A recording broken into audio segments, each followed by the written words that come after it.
নমস্কাৰ ছাত্ৰ ছাত্ৰীসকল তোমালোক আটাইকে শিকু আহাৰ আজিৰ পাঠলৈ স্বাগতম জনাইছো আমি আলোচনা কৰি আছিলো অষ্টম শ্ৰেণী গণিতৰ 9 নম্বৰ অধ্যায় বীজগণিতীয় ৰাশি আৰু অভেদসমূহ এই পাঠতে আজি আমি আলোচনা কৰিম অনুশীলনী 9.2 থকা 4 নম্বৰ প্ৰশ্নটো এই প্ৰশ্নটোত আমাক দিয়া আছে এটা অভেদ ব্যৱহাৰ কৰি কিছুমান সংখ্যাৰ পূৰণফল উলিয়াব লাগে আৰু ব্যৱহাৰ কৰিব লগা অভেদটো প্ৰথম আমি চাই লওঁ আহা আজি আমি ব্যৱহাৰ কৰিব লগা অভেদটো হৈছে a plus b মন কৰা দুটা ব্ৰেকেট আছে এটা ব্ৰেকেটৰ ভিতৰত লিখা আছে a plus b আৰু আনটো ব্ৰেকেটৰ ভিতৰত লিখা আছে a minus b ইয়াতে সব প্ৰতিটো ক্ষেত্ৰতে দুটাকৈ আমি পদ পাইছো প্ৰথম ব্ৰেকেটৰ ভিতৰত আছে a plus b দুই নম্বৰ ব্ৰেকেটৰ ভিতৰতো a আৰু b আছে কিন্তু a আৰু b থকা চিনটো মাইনাস চিন দিয়া আছে গতিকে এনেকৈ পঢ়া হ'ব এই অভেদটো a plus b into a minus b আৰু দুইটা ব্ৰেকেটৰ ভিতৰতে বা দুইটা পূৰণ কৰিব লগা পদৰ ভিতৰতে প্ৰথমে দুইটাতে a আছে আৰু শেষত দুই নম্বৰ স্থানত আমাক দুইটাতে আমি দেখিবলৈ পাইছো দুইটাতে দিয়া আছে b গতিকে আমি এই অভেদটো ব্যৱহাৰ কৰিলে আমি পাম প্ৰথমে a আৰু a আছে গতিকে প্ৰথমে লিখিব লাগিব আমি a স্কয়াৰ তাৰ পিছত দুইটাতে b আছে গতিকে আমি প্ৰথমে দুইটাতে a আছে গতিকে a স্কয়াৰ তাৰ পিছত দিয়া আছে b আৰু b গতিকে আমি লিখিব লাগিব b স্কয়াৰ এটো হৈছে আমি ব্যৱহাৰ কৰিব লগা আজি অভেদটো আহা আমি এতিয়া অংক কেইটা চাও প্ৰথমে আমি চাও আহা 1 নম্বৰ প্ৰশ্নটো এতে দিয়া আছে y plus 11 আৰু y minus 11 এতে কি হৈছে সোৱা দুইটাতে আমি ব্ৰেকেটৰ ভিতৰত আমি দেখিলো যে প্ৰথমে দুইটাতে y আছে আৰু পিছত দুইটাতে কি আছে 11 আছে কিন্তু চিন কিটা কি হৈছে এবাৰ দিলে যোগ চিন আৰু এবাৰ দিলে বিয়োগ চিন তেতিয়া হলে আমি ব্যৱহাৰ কৰিব লগা সূত্ৰটো মতে আমি পাম প্ৰথমে দুইটাত যেহেতু y আছে গতিকে আমি লিখিব লাগিব y স্কয়াৰ মানে y ৰ বৰ্গ লিখিব লাগিব তাৰ পিছতে চিনটো দিব লাগিব মাইনাস আৰু দুইটাতে আমি দেখিবলৈ পাইছো যে আছে 12 11 আৰু 11 দুইটাতে দ্বিতীয় পদটো আমি 11 আৰু 11 দেখিছো গতিকে লিখিব লাগিব 11 ৰ বৰ্গ গতিকে 11 আমি স্কয়াৰ বা বৰ্গ কৰিব লাগিব এতিয়া যদি বৰ্গ কৰো 11 ৰ বৰ্গ কৰিলে হ'ব y টো বৰ্গ কৰিলে প্ৰথমে আমি পালো y স্কয়াৰ মাইনাস 11 টো বৰ্গ কৰিলে আমি পাম 121 মই এটো জানো কাৰণে মুখতে মই পূৰণটো লিয়াব পাৰিলো তোমালোকে যদি নাজানা তোমালোকে কি কৰিবা তেতিয়া 11 ৰ লগত 11 টো পূৰণ কৰি বৰ্গটো উলিয়াই পাতি দিবা এবাৰ আমি চাও হা 2 নম্বৰ প্ৰশ্নটো একে ধৰণে দিয়া আছে 2 নম্বৰ প্ৰশ্নটোত আমি দেখিবলৈ পাইছো যে প্ৰথমে দিয়া আছে 2x আৰু 2x প্ৰথমে দুইটাতে 2x আৰু পিছত দুইটাতে কি দিয়া আছে আমাক 3 চিন কেটা যদি মন কৰা প্ৰথমটোত আছে প্লাস চিন আৰু পিছৰটোত আছে মাইনাস চিন গতিকে প্ৰথমে দেখিবলৈ পাইছো প্ৰথমে আছে 2x আৰু 2x গতিকে আমি কৰিব লাগিব 2x স্কয়াৰ কৰিব লাগিব প্ৰথম থকা পদটোৰ স্কয়াৰ মাইনাস দ্বিতীয় স্থানত থকা পদটোৰ স্কয়াৰ দ্বিতীয় স্থানত দুইটাতে 3 আছে গতিকে 3 স্কয়াৰ কৰি দিব লাগিব এতিয়া যদি স্কয়াৰ কৰো 2 টো স্কয়াৰ কৰিলে হ'ব 4 আৰু x ৰ স্কয়াৰ কৰিলে হ'ব x স্কয়াৰ তেতিয়া আমি পাম 4x স্কয়াৰ মাইনাস 3 টো যদি স্কয়াৰ কৰা 3 টো স্কয়াৰ কৰিলে হ'ব 9 গতিকে উত্তৰটো হ'ব 4x স্কয়াৰ মাইনাস 9 3 নম্বৰ প্ৰশ্নটো চোৱা ইয়াতো আমাক দেখিবলৈ পাইছো দুটা পদ দিয়া আছে পদ দুটা হৈছে 6 plus m স্কয়াৰ আৰু এটা দিয়া আছে m স্কয়াৰ minus 6 আমি কিন্তু এই অংকটো কৰাৰ আগত আমি চাব লাগিব যে দুইটাতে প্ৰথমত একেটা পদে আছে নাই আমি দেখিলো যে 2 নম্বৰ যেটো ৰাখি 2 নম্বৰ ৰাখিত প্ৰথমে m স্কয়াৰ আছে কিন্তু প্ৰথমটো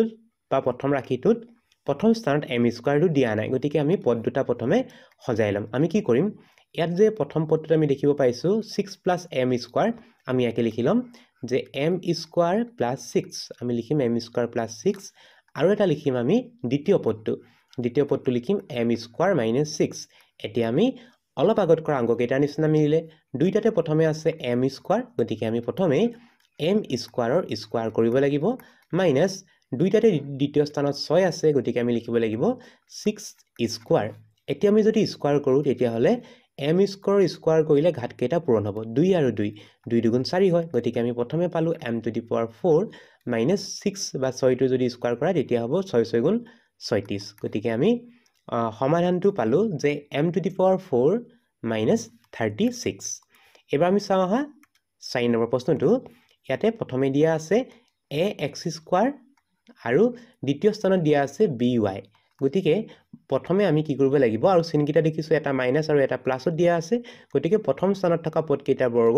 আৰু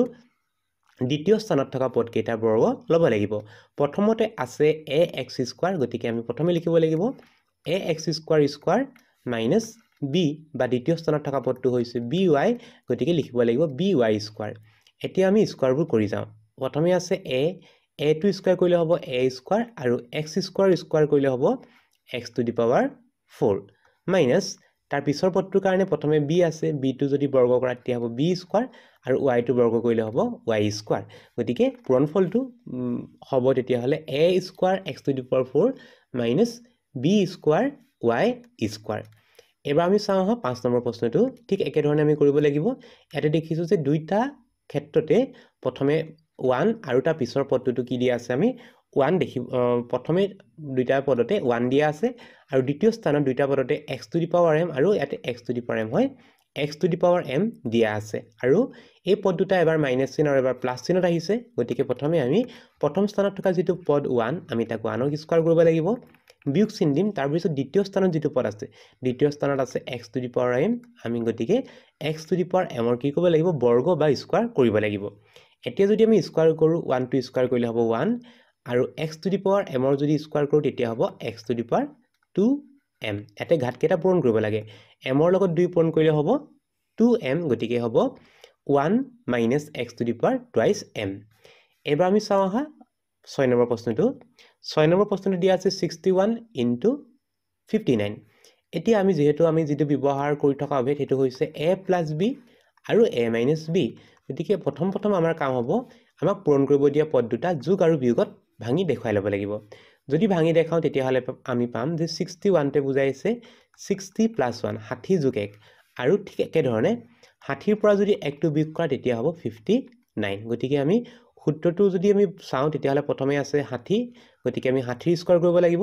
তাৰ পিছতে আছে 1 আমি 1 ৰ স্কয়াৰ কৰিব লাগিব 60 টো আমি স্কয়াৰ কৰিলে হ'ব 60 স্কয়াৰ মাইনাস 1 টো আছে পিছত গতিকে হ'ব 1 স্কয়াৰ এতিয়া আমি স্কয়াৰ কেটা কৰো 6 ৰ যদি স্কয়াৰ কৰো তে 6 6 গুণ 36 গতিকে আমি লিখিব লাগিব 3600 মাইনাস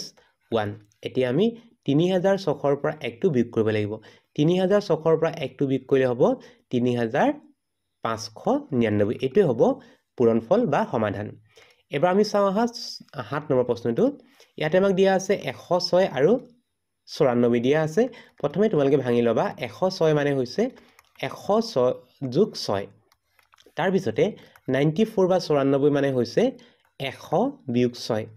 100 যোগ 6 আৰু 100 বিয়োগ 6 এতিয়া আমি দুইটা ৰাশিৰ ক্ষেত্ৰতে প্ৰথমত আছে 100 গতিকে প্ৰথমে আমি কৰিব লাগিব 100 ৰ বৰ্গ বা 11 স্কয়াৰ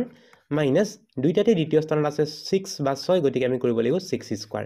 এতিয়া স্কয়াৰবোৰ কৰো প্ৰথম 1 টু স্কয়াৰ কৰিলে 1 শূন্য সংখ্যা দুগুণ কৰি দিবা ইয়াতে দুটা আছে ইয়াত শূন্য হ'ব 4টা বিয়োগ 6 ৰ স্কয়াৰ কৰিলে হ'ব 36 এতিয়া আমি বিয়োগটো কৰি লওঁ আমি প্ৰথমে পালো 10000 100 টো যদি স্কয়াৰ কৰো তেতিয়া হ'ব 10000 তাৰ পৰা বিয়োগ কৰিব লাগিব 36 বিয়োগ যদি কৰো তেতিয়া হলে কি হ'ব চোৱা 0 ৰ পৰা 6 বিয়োগ নহয় ধাৰ কৰিব লাগিব 1000 পৰা এটা লৈ গলে হ'ব 999 আৰু 0 টো হৈ যাব 10 10 ৰ 6 গল থাকিব 4 9 ৰ 3 গল থাকিল 6 তললে 9 আৰু 9 কেটা নামি আহিব গতিকে আমি দেখিলো যে আমি বিয়োগ কৰি পালো 9964 গতিকে সমাধানটো হৈছে 9964 ঠিক একেধৰণে এবাৰ আমি কৰিব লাগে 9.5 into 8.5 যেহেতু আমি যোগ আৰু বিয়োগত লিখিব লাগে গতিকে আমি প্ৰথমে লিখিম 9 যোগ 0 5 গতিকে এটো হ'ব যোগত আৰু বিয়োগত যদি লিখা তেতিয়া হলে 85 টো আমি 8.5 টো লিখিব লাগিব হেতু আমি পাম 9 বিয়োগ 0.5 এতিয়া আমি বৰ্গ কৰিম প্ৰথমে দুইটাতে 9 আছে গতিকে 9 স্কয়াৰ আৰু দ্বিতীয় স্থানত দুইটাতে 0.5 আছে গতিকে 0.5 ৰ স্কয়াৰ কৰিব লাগিব